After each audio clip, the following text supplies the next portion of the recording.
Oremos.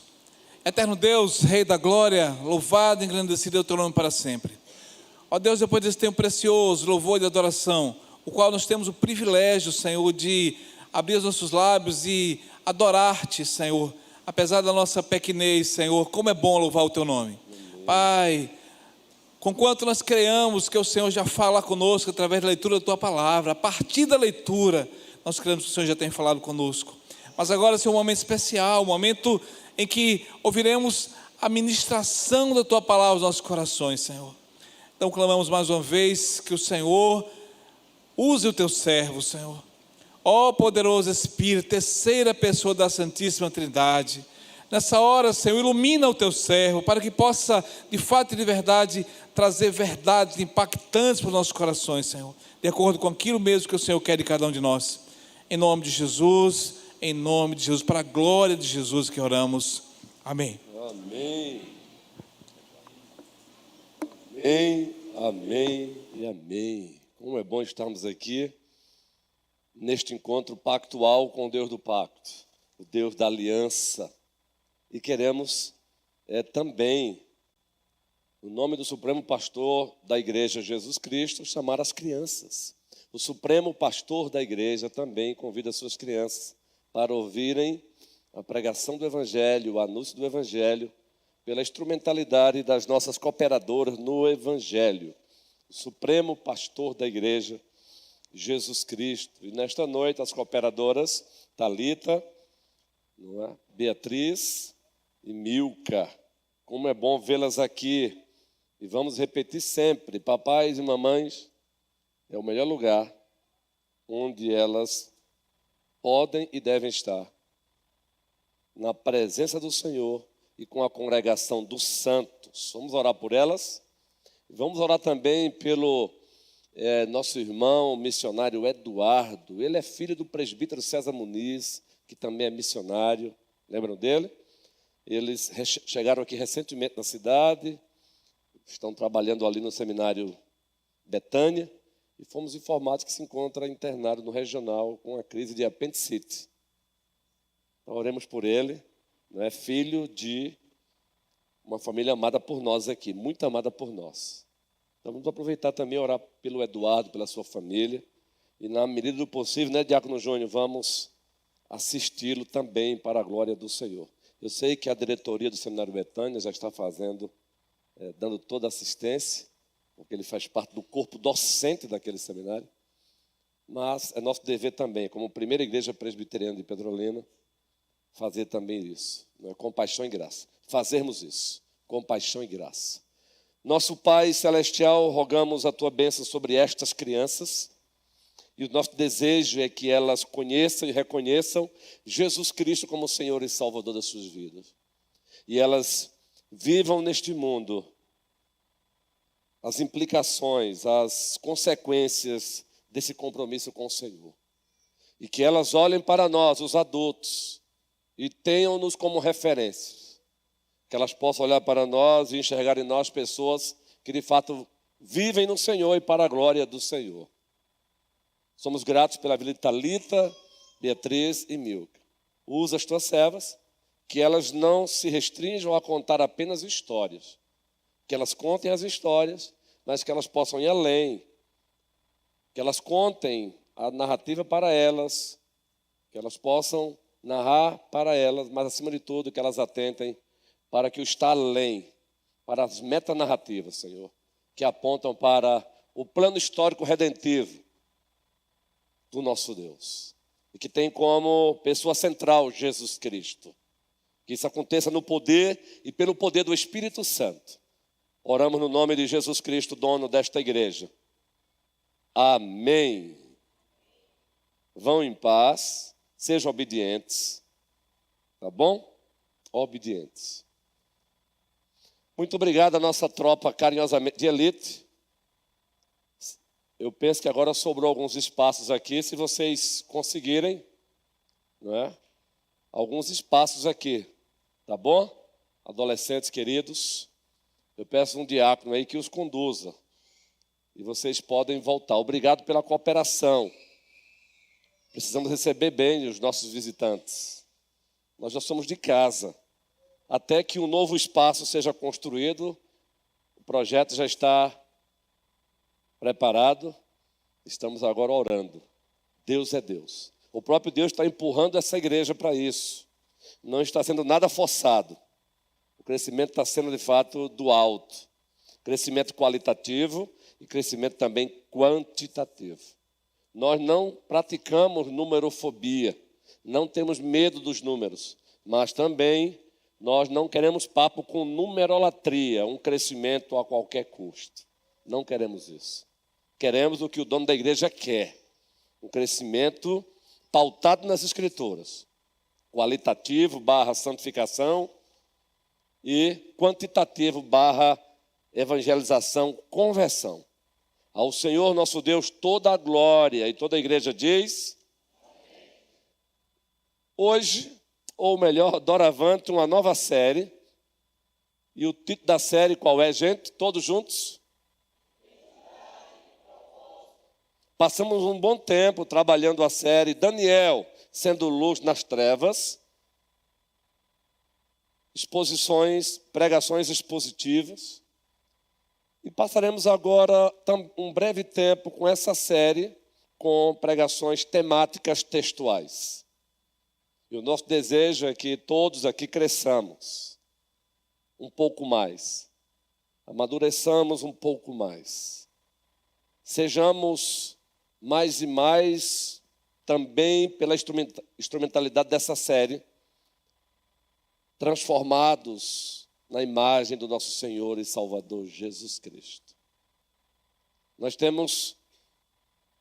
recorremos a várias fontes para essa série, além dos comentários bíblicos, livros outros com essa mesma temática, Quem Eu Sou, por exemplo, um livro muito bom. E também, é claro, nós temos hoje uma biblioteca digital, não é? E fomos lá e garimpamos algumas coisas boas que se encontram pautadas nas Escrituras. Vamos caminhar juntos, então? Passaremos aí uns 4 domingos aí, ou quem sabe 5, tratando dessa série aí. De suma importância. De suma importância. Abramos a Bíblia Sagrada. O Evangelho de Deus, segundo o apóstolo João, o primeiro capítulo. O Evangelho de Deus, segundo o apóstolo João, pois o Evangelho é o Evangelho de Deus.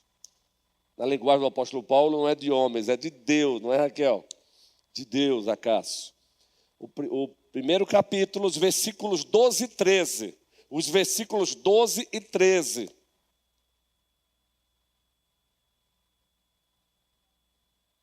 O Evangelho de Deus, segundo o apóstolo João, o primeiro capítulo, os versículos 12 e 13. Contudo, para que eu não incentive vocês a fragmentarem as Escrituras, eu vos convido para voltarmos um pouquinho e vamos ler a partir do versículo 10. A partir do versículo 10. O que é que diz o texto? O verbo estava no mundo. O mundo foi feito por meio dele, mas o mundo não veio para que era seu, e os seus não o receberam. Mas a todos quantos o receberam, todos juntos, deu-lhes o poder de serem feitos filhos de Deus, a saber, aos que creem no seu nome. O versículo 13, os quais não nasceram de sangue, nem da vontade da carne, nem da vontade do homem, mas de Deus. De Deus. Identidade e propósito. E quando o assunto é identidade e propósito, identidade tem a ver com a seguinte pergunta: quem eu sou? Quem você é?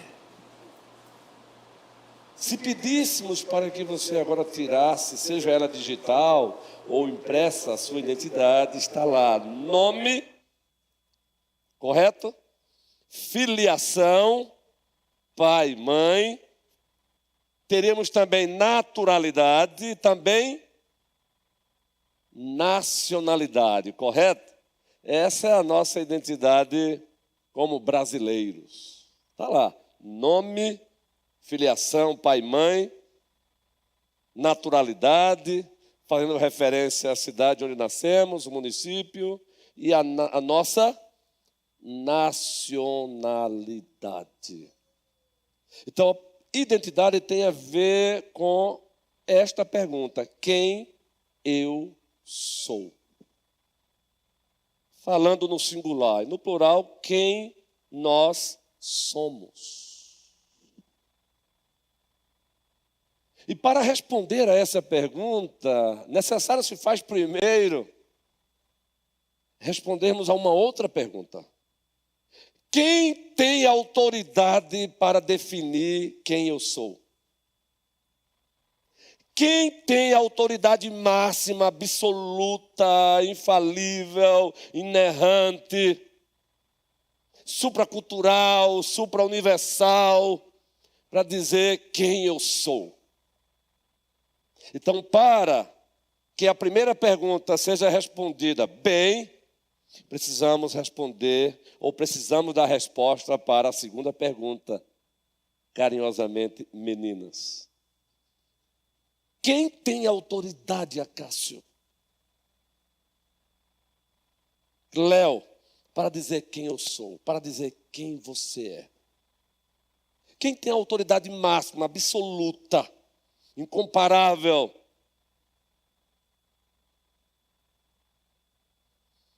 Será que as ciências, ainda que gratos somos a Deus pela existência da ciência, estou falando de ciência e não de pseudociência, e não de uma falsa ciência. A ciência verdadeira, ela emana da graça comum de Deus. Olha lá, os mandatos da criação, mandato espiritual, mandato cultural e mandato social. E no mandato cultural nós temos aí justamente, é do mandato cultural que temos a fonte de todas as ciências. Mas será a ciência a autoridade máxima que pode definir quem eu sou, quem você é? Será a psicologia? Com todo respeito a essa ciência, aos psicólogos? A sociologia, os sociólogos, os antropólogos, os arqueólogos, os historiadores, o cientista político,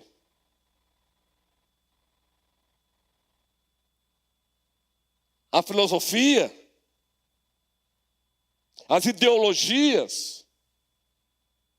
Quem tem autoridade para definir quem eu sou? E essa definição é absoluta, verdadeira.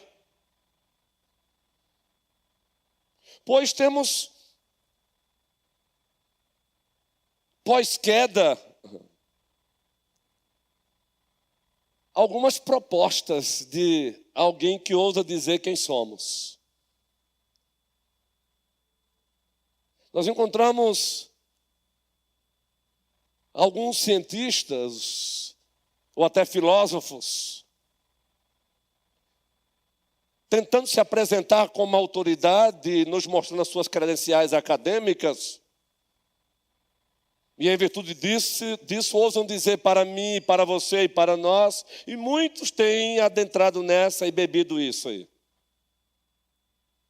É que eu sou simplesmente um aglomerado de acontecimentos cegos. Eu sou simplesmente um aglomerado de acontecimentos cegos. Assim, algumas autoridades científicas ousam nos definir. Somos apenas um aglomerado de acontecimentos cegos. É isso que nós somos? Essa é a nossa identidade?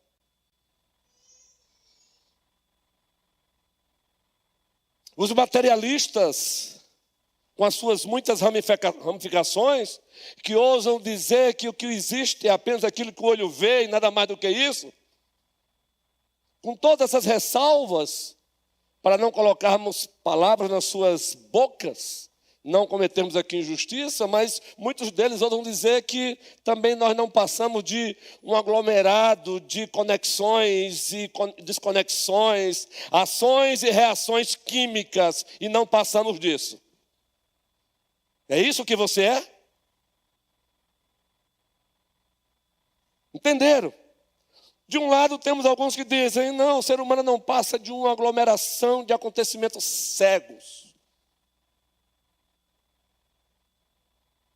Outros dizem, não passam de um aglomerado de conexões químicas, conexões e desconexões, ações e reações químicas. O ser humano é apenas isso. Será isso? Aí o pai da psicanálise, e mais uma vez, com muito respeito àqueles que o admiram, toda a verdade é a verdade de Deus, mas desde que seja verdade. Ousa dizer que eu sou simplesmente um tal de um id, um ego e um superego. E nada mais do que isso. E vamos deixar para adentrar nessa ideia de id, ego e superego não é EBD, porque não dá para você esmiuçar isso aqui. O id, o homem primitivo, é onde habitam os desejos, as obsessões, os anseios, e segundo ele, isso aqui é neutro. O ego, o ser exterior, aquilo que vive, que se faz. O superego, aquele como que o juiz que controla. Então, segundo Freud, e a sua teoria do id, do ego e superego, eu não passo disso. É isso mesmo que eu sou? Resumindo, eu sou simplesmente um ser sexual e tudo resume em desejos reprimidos?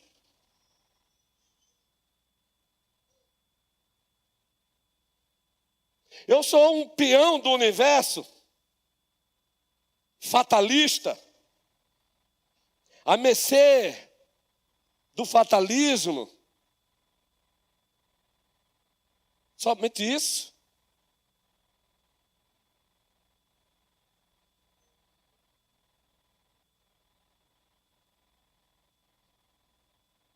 Eu sou fruto de um Big Bang? Eu sou fruto de um símios? Eu sou fruto disso? De uma teoria da evolução? E já se tem agora até um teísmo evolucionista? Quem eu sou? Quem você é? Quem tem autoridade para definir quem eu sou? Não, com todo respeito às ciências, às filosofias, às ideologias, algumas misturam verdades com mentiras,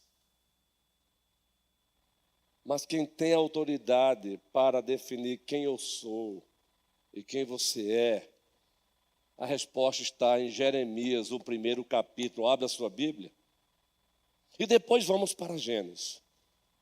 Não.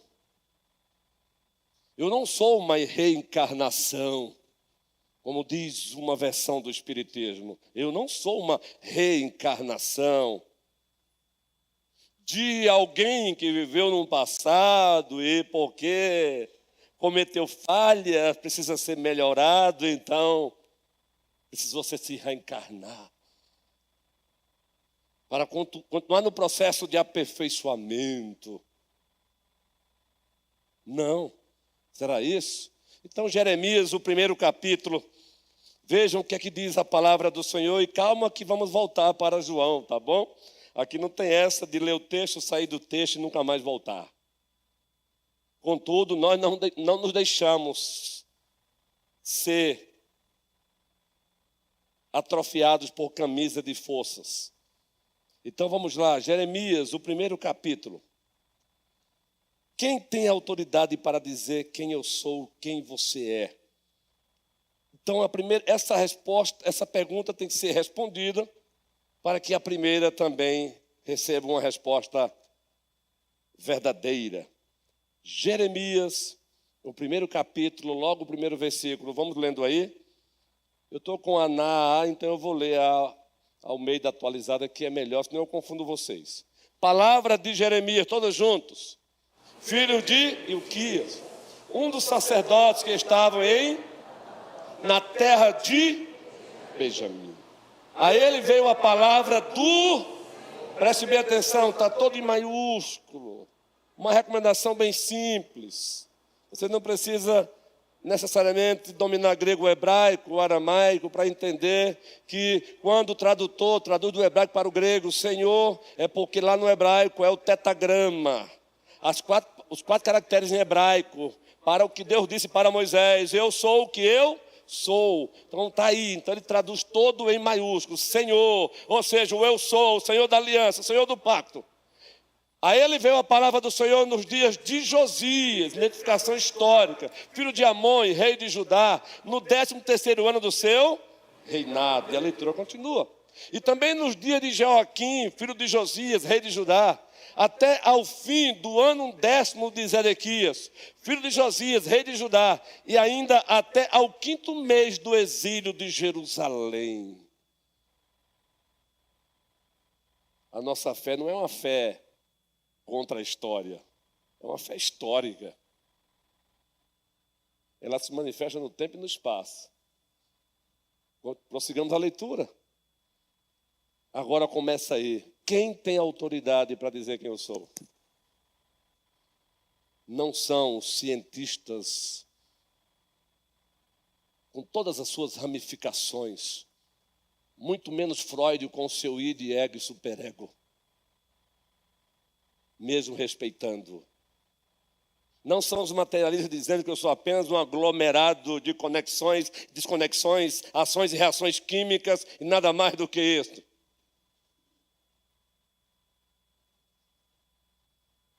Quem tem autoridade para dizer quem eu sou e quem você é, está aí. A mim me veio a palavra do Senhor dizendo, todos juntos: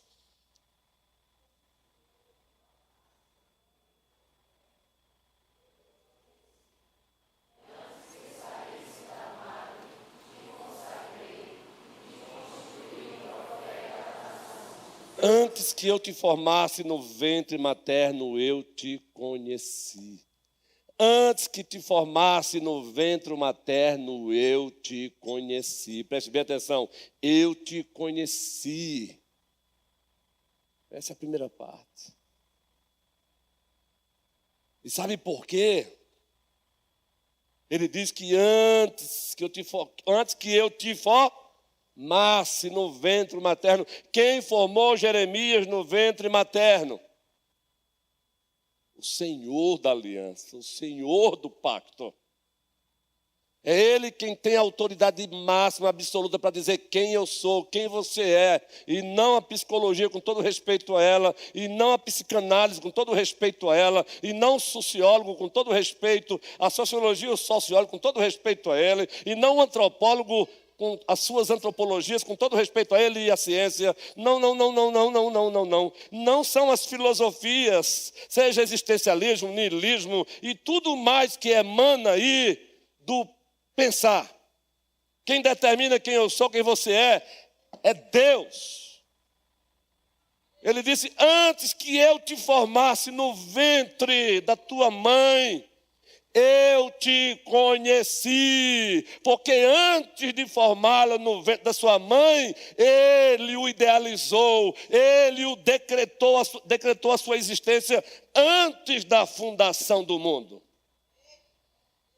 Então é Deus, o nosso Deus, que subsiste em três pessoas, quem tem autoridade para dizer quem eu sou, quem você é. Em o nome de Jesus Cristo, vá para a universidade, mas vá para a universidade com a sua cosmovisão cristã. Não se renda às ideologias anti-Deus, anticristãos. Você não é um aglomerado. de acontecimentos cegos, está aí. Antes que eu te formasse no ventre materno, eu te conheci. Louvado seja o nosso Deus. Você não é um aglomerado de conexões e desconexões, ações e reações químicas, não. Você é mais do que isso.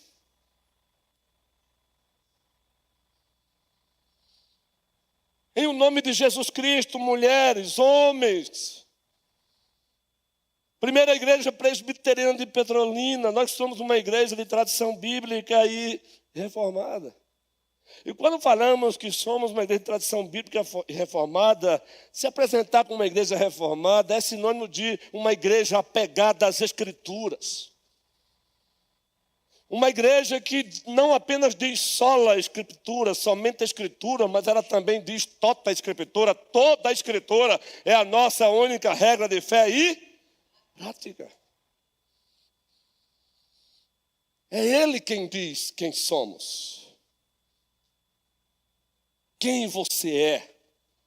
É Ele quem define a nossa identidade. É Ele quem diz quem você deve ser. E você só pode ser o que Ele quer que você seja se for nele para a glória dEle. Cuidado com essas propostas de autoconstrução.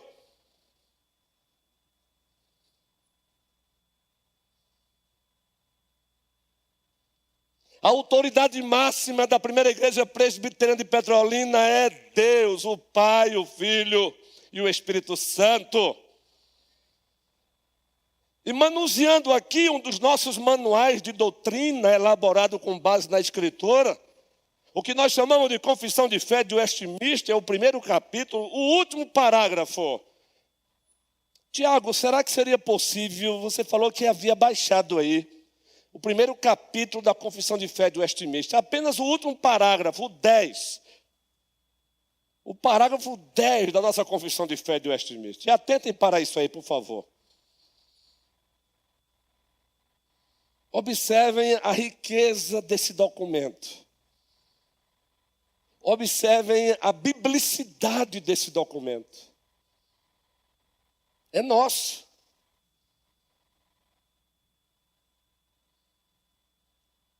Parágrafo 10, isso. O 10º parágrafo do primeiro capítulo da Confissão de Fé de Westminster. Vamos ler juntos? Que coisa linda! Queridos, isso aí é Bíblia. É Bíblia resumida, mas é Bíblia. Os nossos pais reformados conheciam grego, conheciam hebraico. Passaram 5 anos, 6 meses, mais de 22 dias, orando, jejuando, lendo um debate santo sobre o que a Bíblia fala sobre a Bíblia. O que o próprio Deus fala da sua palavra. O resultado, o resumo foi esse aí. Junto, vamos lá. O juiz supremo, pelo qual todas as controvérsias religiosas têm de ser determinadas, e por quem serão examinados todos os decretos de concílios, todas as opiniões dos antigos escritores, todas as doutrinas de homens e opiniões particulares, toda a igreja, o juiz supremo, não pode ser outro, senão o Espírito Santo falando na palavra. Aí eu gostaria de ver aquele amém litúrgico, com ordem e decência, mas com muita empolgação. Amém. Aqui, ó. Então, quem define quem eu sou não é a psicologia. Isso não tira o meu respeito a ela. Quem define quem eu sou não é Freud com seu id, ego e superego. Com todo respeito a esse ser humano.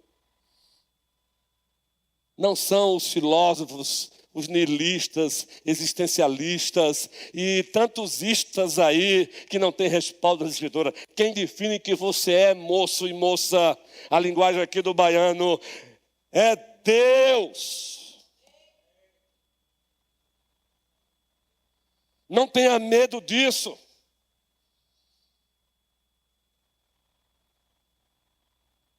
Tendo respondido isso, aí vamos voltar para a primeira pergunta. Quem eu sou então? Então vamos primeiro dizer aqui quem eu não sou, quem você não é. E aí vamos biblicamente mostrar quem você é. Quem você pode ser. Porque temos uma autoridade máxima que define a nossa identidade. Deus, o Pai, o Filho e o Espírito Santo, na palavra e com a palavra. Não é de acordo com o que eu acho, não. Quem eu não sou. Já pararam para pensar sobre isso? Quem eu não sou? Mas aí eu quero pegar carona com uma resposta de João Batista. E montado nos ombros de João Batista e fazendo uma aplicação estendida, eu quero ampliar esse eu não sou. Abra sua Bíblia no Evangelho de Deus, segundo o apóstolo João. Abra sua Bíblia. No Evangelho de Deus, segundo o apóstolo João, primeiro capítulo, os versículos 19 e 20. Ou especialmente o 20. Enviaram homens foram ter com João e perguntaram quem ele era. E a resposta foi dada. Vamos ler juntos? Este foi o testemunho de João, quando os judeus lhe enviaram de Jerusalém sacerdotes e levitas para lhe perguntarem: quem és tu? Isso tem a ver com identidade. Quem és tu? Entendeu, Letícia e Rafael? João respondeu. Todos juntos? Ele confessou e não negou. Confessou: eu não sou o Cristo.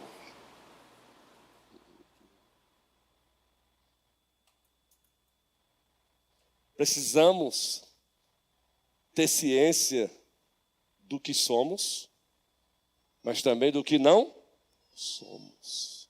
No caso aí, João Batista deixa logo bem claro: eu não sou o Cristo. Porque eles suspeitavam que João Batista fosse o Cristo. E ele disse: eu não sou o Cristo. Mas como já dissemos, mergulhando em algumas fontes, livros, YouTube, já a série de outros colegas também ministradas aí, estamos aqui fazendo uma sincronia bíblica e comentários, fontes primárias, textuais, e em cima desse eu não sou de João Batista, precisamos aqui relembrar algumas coisas. Precisamos ampliar. O que você não é, logo não tem nada a ver com a sua identidade. Você não é o que você faz.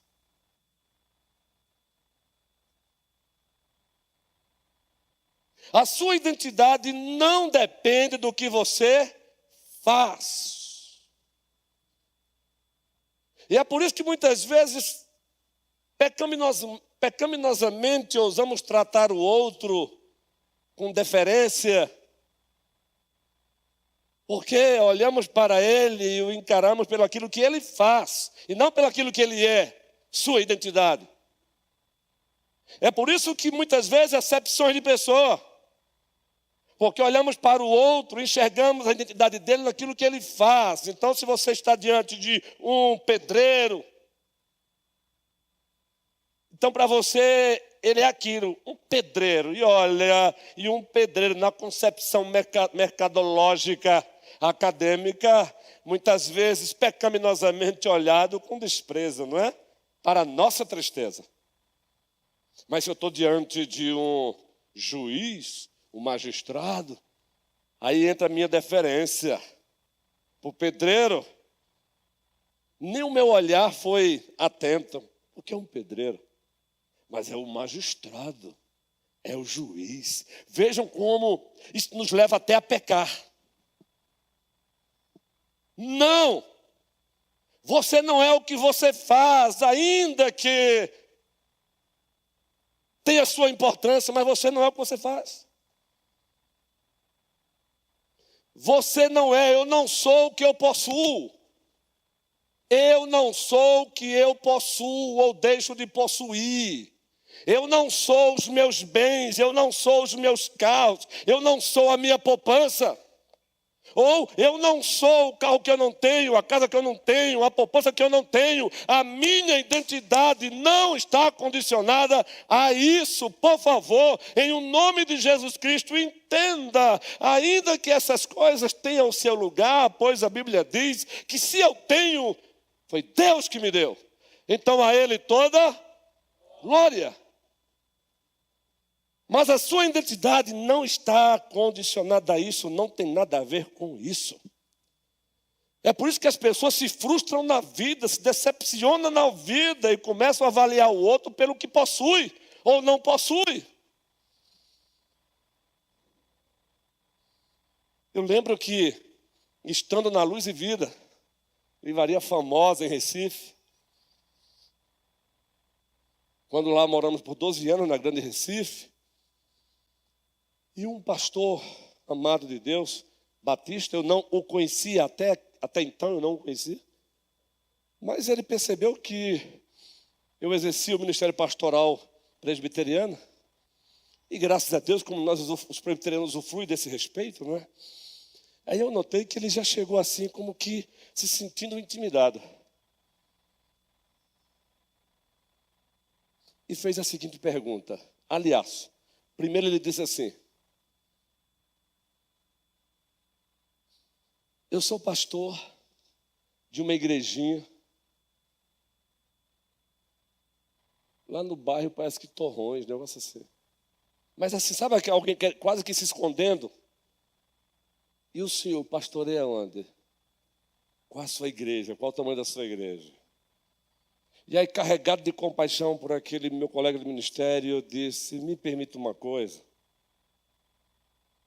O seu valor não está no tamanho da igreja que o senhor pastoreia, nem no lugar aonde ela reside ou congrega ou habita ou usufrui.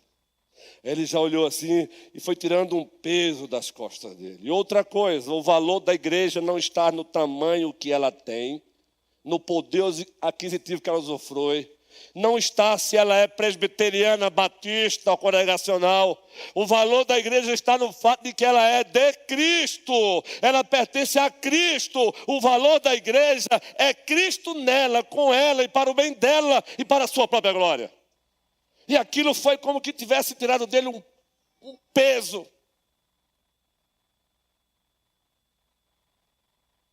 Não, eu não sou o que eu possuo, você não é o que você possui. E ainda pegando um carona com alguns colegas nessa proposta, nós não somos o que aparentamos ser. E aí, meu amigo, Carl Trueman lançou um livro lá nos Estados Unidos da América do Norte, já foi lançado no Brasil, não é, Juan? O self moderno. Tem a ver com o ser. Vivemos no mundo das aparências. Você já viu alguém tirar uma foto triste e postar no Instagram? Você já viu alguém tirar uma foto comendo sopa em casa mesmo e postar no Instagram? Tem que ser no melhor restaurante. E sempre com aquele sorriso de alguém feliz. Quando no fundo, a foto não corresponde com a realidade. Vivemos numa geração de pessoas tristes, crises existenciais. Mas o que vale é a aparência. Só que nós nos esqueçamos que Deus dirigiu a Saul usando Samuel e disse: o homem, no processo de escolha, na verdade, do rei, não foi nem a Saul, foi Deus falando a Jessé, na escolha de Davi. O que foi que Deus disse, usando Samuel para Jessé? O homem vê exterior. E Deus vê o... Sabe o que significa isso? Deus vê a verdade. a litéia, aquilo que corresponde com a realidade. Deus vê de fato o que é. O homem só vê o aparente, aquilo que aparenta ser. Ei, meus irmãos, nem tudo que reluz é ouro. Não, eu não sou o que decido ser. E aí entra as ideologias. E aí tem um monte de filho aí virando as costas para os seus pais, porque beberam de ideologias que dizem: os pais são atraso na vida de vocês. Decida quem vocês querem ser, não seus pais. A família é opressora.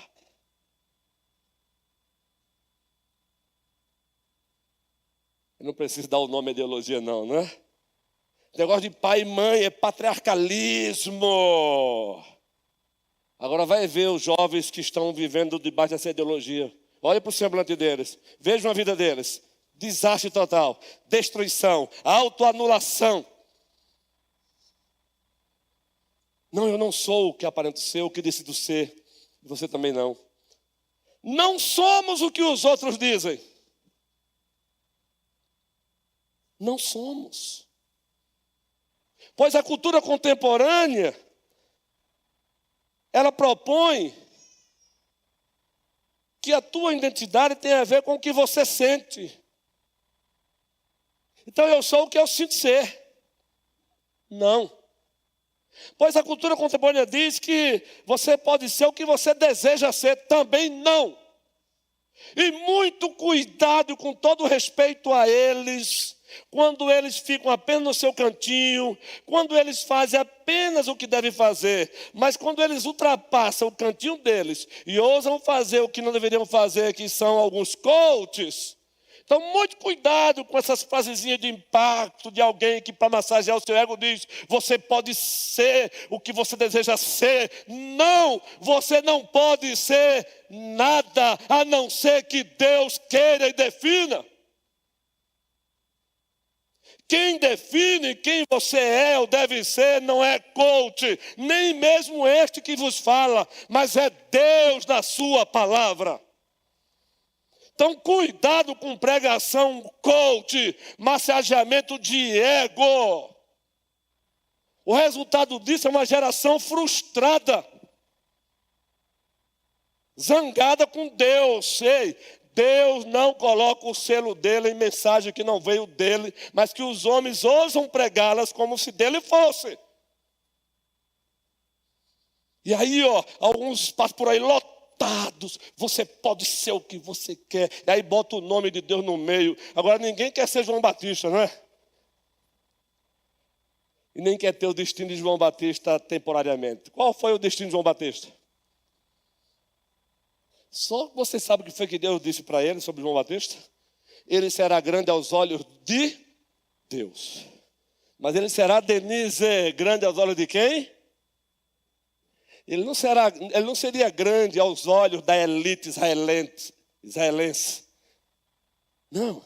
Deus não me chamou para ser grande, primeiramente, acima de tudo, aos olhos da elite petrolinense. Grande aos olhos dele. Se como consequência disso ele me torna grande aos olhos da elite petrolinense, amém. Mas nunca será como troca uma consciência vendida.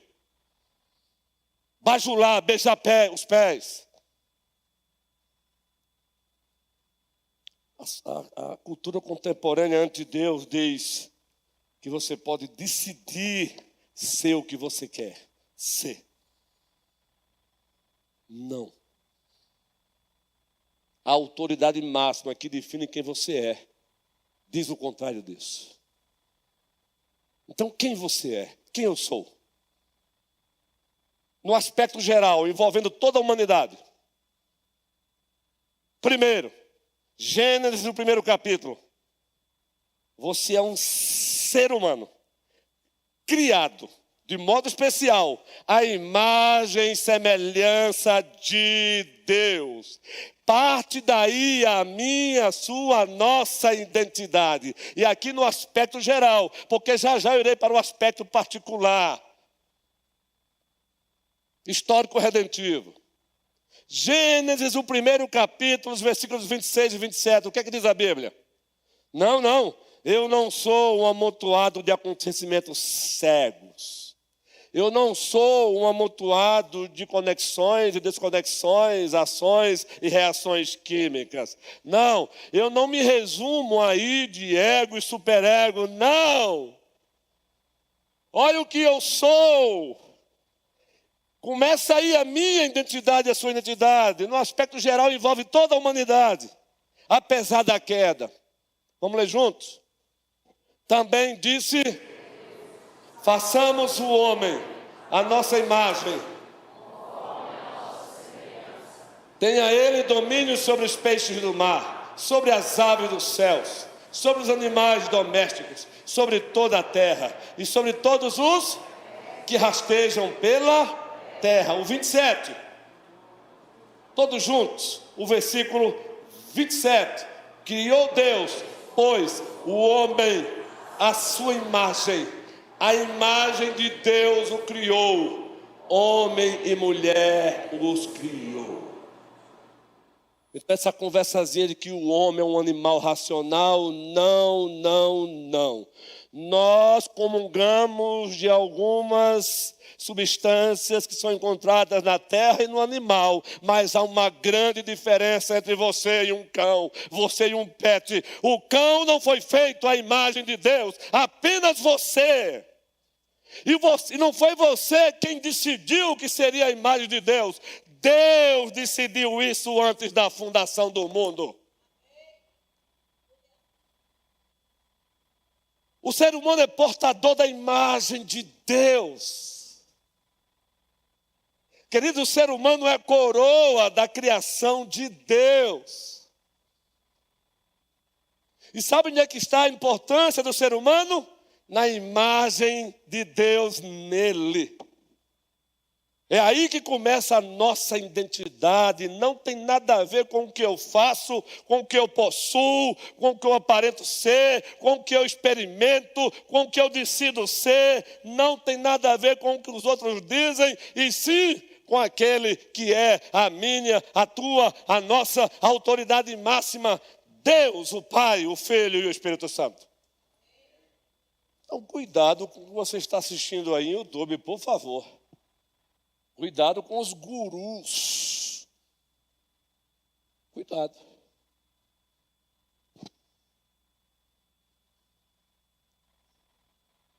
Uma ovelha na Grande Recife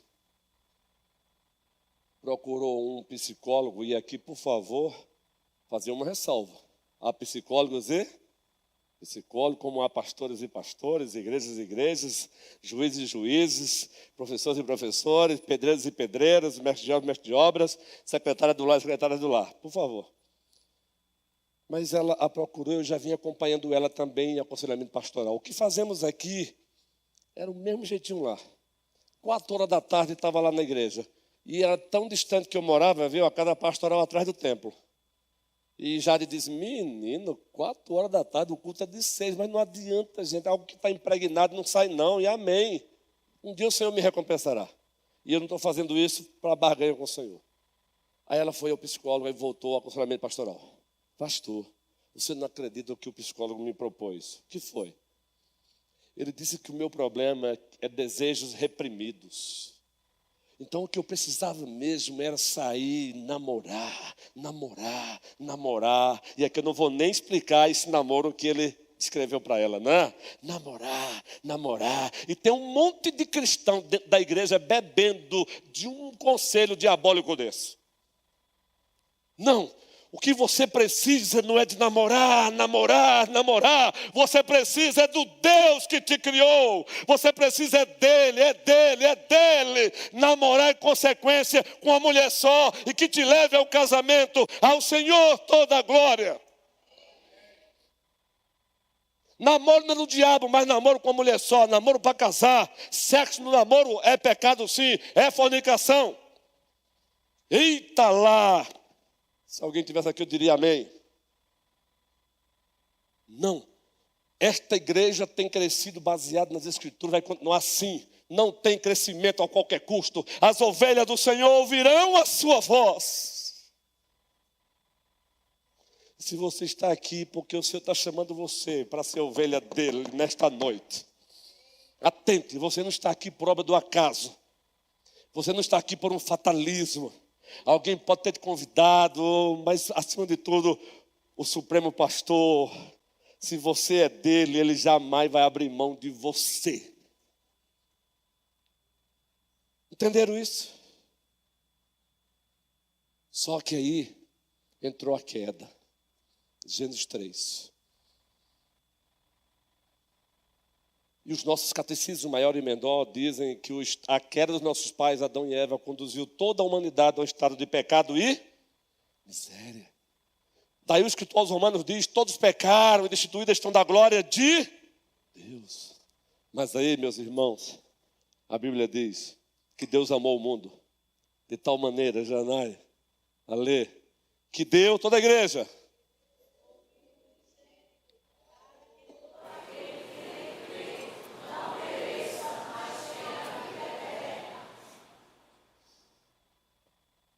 E aqueles que ousam,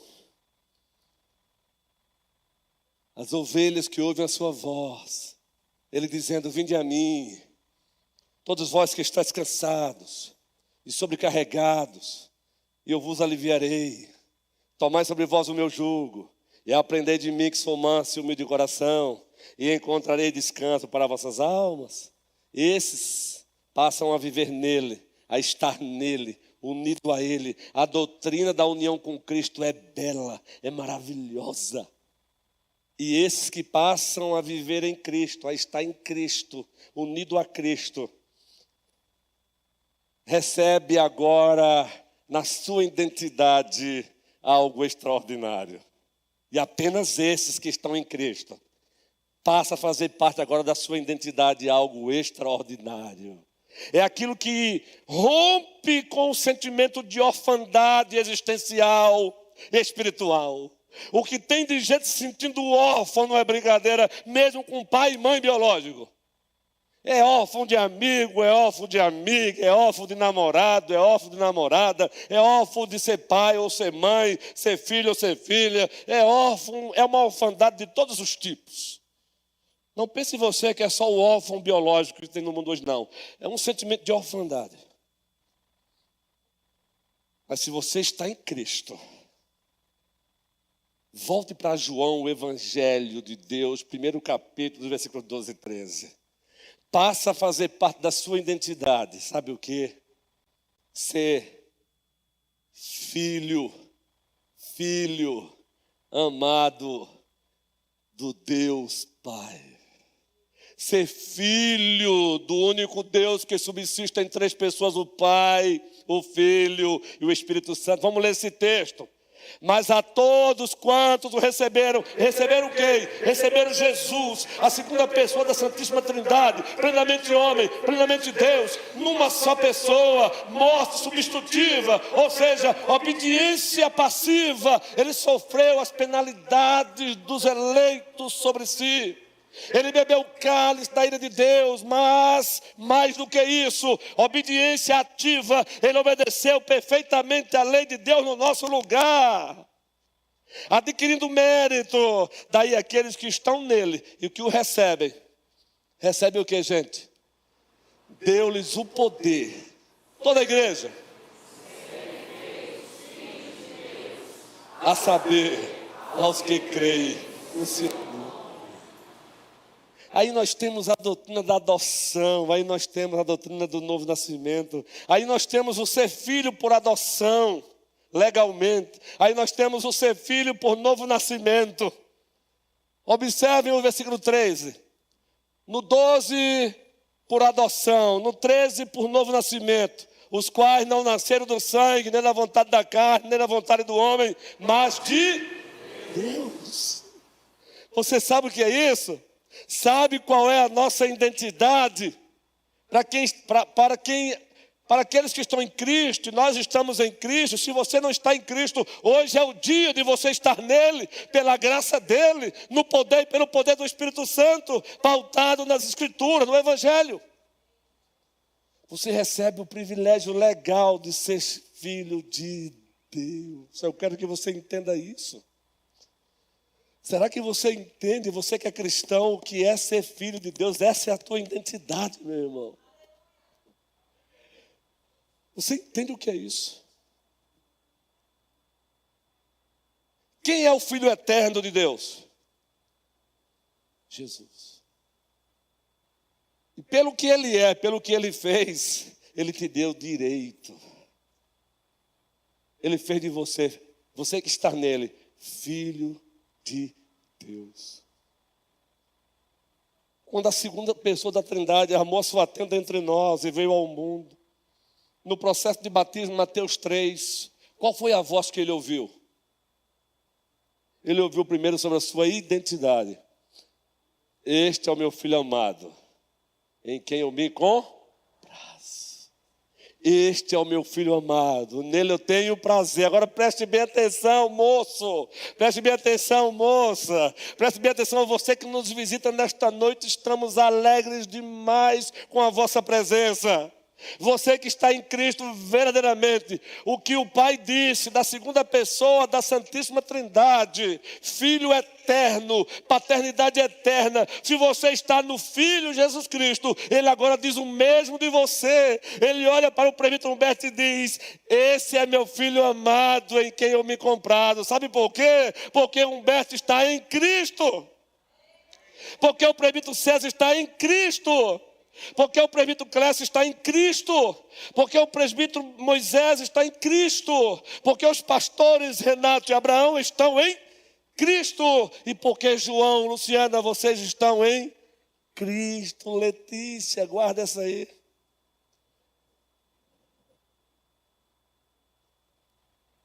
Romanos capítulo 8. Estou de olho no relógio, pode ficar tranquilo. Romanos capítulo 8. Romanos capítulo 8, por favor. A partir do versículo 12. Para adiantar um pouquinho, o 14 apenas. Vamos ler juntos. A partir do 14 e o 15. Todos juntos, por favor. Pois todos que são guiados pelo Espírito de Deus são filhos. Você está entendendo o que é isso? Pois todos que são guiados pelo Espírito de Deus são o que, gente? Filhos de Deus. O 15, porque não recebestes o espírito de escravidão para viverdes outra vez atemorizados, mas recebestes o espírito de, baseado no qual clamamos, Abba, Pai. Gente de Deus. Cristo Jesus foi o que foi, é o que é, fez o que fez para que você hoje pudesse dizer: Pai nosso que estás nos céus. Somente aquele que em Cristo está pode dizer: Pai nosso que estás nos céus. Pai nosso que estás no céu. Abra sua Bíblia em Gálatas, o capítulo 4, por favor, rapidinho aí, Gálatas, capítulo 4. Versículo 4, todos juntos, Gálatas, capítulo 4, versículo 4, todos juntos. Vindo, porém, a plenitude do tempo, Deus enviou seu Filho, Jesus, o Filho eterno, nascido de mulher, nascido sob a lei. Isso é cristologia, pessoa e obra de Cristo. Para quê, gente? Ele foi enviado para quê? Para resgatar os que estavam sob a lei, você, eu, nós, a fim de que recebêssemos a adoção de filhos. Versículo 6. E porque vós sois filhos, enviou Deus ao nosso coração o Espírito do seu Filho, que clama: Abba, Pai. Ei, menino e menina, ei, Senhor, minha senhora, você sabe o que privilégio é esse? Você poder chegar e dizer: Abba. Aramaico traz a ideia de intimidade, proximidade. Não é a banalização do sagrado, mas intimidade, proximidade. Abba, Pater, Pai. O Criador dos céus e da terra pode ser chamado por você a casa de Pai. Se o seu corpo não se contorcer de alegria, você não entendeu. Irmãos, quando a tristeza tenta tomar conta de mim, aqui e acolá, uma das coisas que eu faço é: Pai, oh Pai nosso, eis aí parte da nossa identidade, porque nos próprios sermões virão detalhes. Mas tem um texto ainda que é necessário. 1 João, capítulo 3. A primeira carta do apóstolo João, capítulo 3. Filho, Lucas, filho do Criador dos céus e da terra, Lucas. Chamá-lo de pai, Tainá.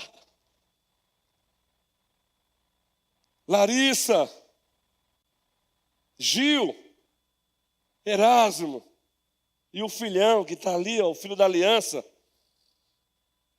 Vamos ler esse texto aí. Todos juntos, bem forte.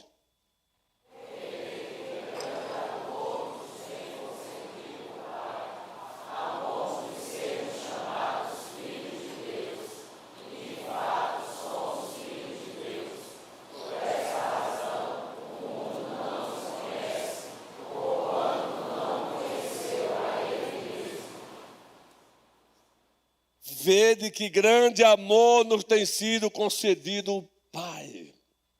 Aí eu lembro que é uma história narrada em livros, e as crianças estavam brincando, e uma disse, criança, né? É criança. Ah, olha, você não sabe da maior, o meu pai é amigo, parafraseando, porque não dá para narrar na íntegra, não é? Então, com todo respeito aqui ao historiador da história, eu vou aqui parafraseá-lo, fazer as minhas interpolações. Vou colocar o que não está lá só para esclarecer, só para tentar narrar. O meu pai conhece o prefeito da cidade. O menino disse o seguinte, como o meu pai é importante. Aí o outro disse, o meu pai é amigo do diretor-geral da Polícia Federal. Aí os outros, o meu pai é amigo do ministro do Supremo Tribunal Superior, STF. Aí uma criancinha, ali só ouvindo os outros, disse, o meu pai também é muito importante. Aí eles oraram, por quê? O meu pai é amigo do Pai que estás nos céus. Aleluia!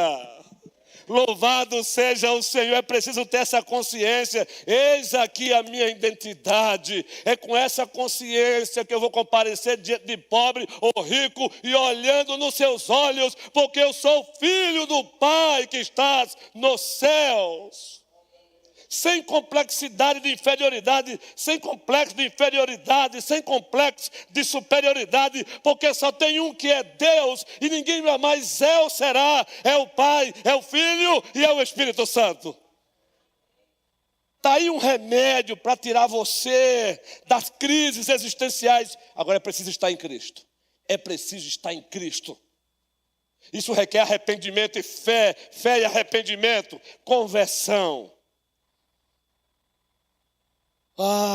Genevê, só aqueles que têm a identidade de filho amado do Pai podem fazer a oração dos discípulos, Mateus 6, e usufruir do que ela promete, e usufruir, Marcelo, do que ela diz, Pai nosso que estás nos céus, santificado seja o teu nome, venha a nós o teu reino, seja feita a tua vontade, assim na terra como nos céus, o pão nosso de cada dia dá-nos hoje.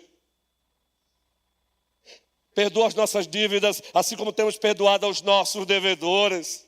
Não nos deixes cair em tentação, mas livra-nos do mal. E a conclusão, pois teu é o reino, é o poder e a glória para sempre. Amém. Somente quem tem a identidade de filho em Cristo, do Pai que está nos céus, é que usufrui de cuidado. 1 Pedro 5, 6 e 7, muito especialmente a última parte do versículo 7, ele cuida de vós. E porque ele cuida de vós, lendo o texto de trás para frente, coloquem diante dele todas as vossas ansiedades. E porque como Pai ele cuida de vós, de trás para frente, humilhem-se debaixo das suas poderosas mãos. E o resultado, no kairos dele, no tempo dele, ele vos exaltará. Somente aqueles que têm a identidade de filho usufruem de disciplina corretiva. Hebreus 12 diz que Deus disciplina aquele a quem ama. Aquele a quem ele ama, só disciplina filho. Bastardo não sofre disciplina dele. Disciplina corretiva. O bastardo, o que não é filho, vai sofrer a condenação eterna. Você quer isso? Não quer. É somente quem tem a identidade de filho que vai ter sempre o pai da parábola do filho pródigo, que na verdade é a parábola do pai gracioso. É a parábola do pai de toda graça. Quando aqui e acolá você desvia os seus pés e você volta, ele abre os braços e faz uma festa para te receber de volta. Ele faz um banquete. É esse pai de Lucas 15. É desse pai que você usufrui. Lucas 11, ora, se vós que sois maus, sabeis dar boas dádivas aos vossos filhos, quanto mais ao vosso Pai que está nos céus. Se os homens que são maus, eles procuram dar o melhor para os seus filhos, quanto mais o nosso Pai que está no céu. Davi, Diácono Ronielso, Alessandro, entendeu? Eis aí parte da nossa identidade. Quem está em Cristo somos filhos amados. Filhos amados. Fale para a sua própria alma: eu sou um filho amado. Filho que ele cuida com um cuidado imensurável, incomparável. Porque ama também ele disciplina corretiva. Por isso que aqui lá você sente algumas coisas acontecendo, algumas coisas estranhas, e você diz: por que isso? É ele também cuidando de você, é ele puxando a sua orelhazinha, porque ele disciplina quem ama. Mas fique certo, porque você é filho, você jamais será deixado para trás. Assim eu encerro. Tem o filme Deixados para Trás, não tem? Ou Esqueceram de Mim 1, Esquecer de Mim 2, o nosso Pai que está no céu jamais se esquecerá de você. Pode uma mãe, estando o seu bebê, amamentá-lo, abandoná-lo? Pode uma mãe abandonar o seu bebê, estando esse ainda no processo de alimentação? Ainda que uma mãe desajuizada faça isso, ele diz: eu nunca vos deixarei, eu nunca vos abandonarei. Esse é o nosso Pai. Como é bom ter a identidade de filho e filho amado do Pai que está nos céus. Que o Senhor nos abençoe, hoje e sempre. E toda a igreja diz: se você ouviu a voz de Deus e disse: é hoje, eu quero usufruir dessa identidade, nos procure após a bênção apostólica.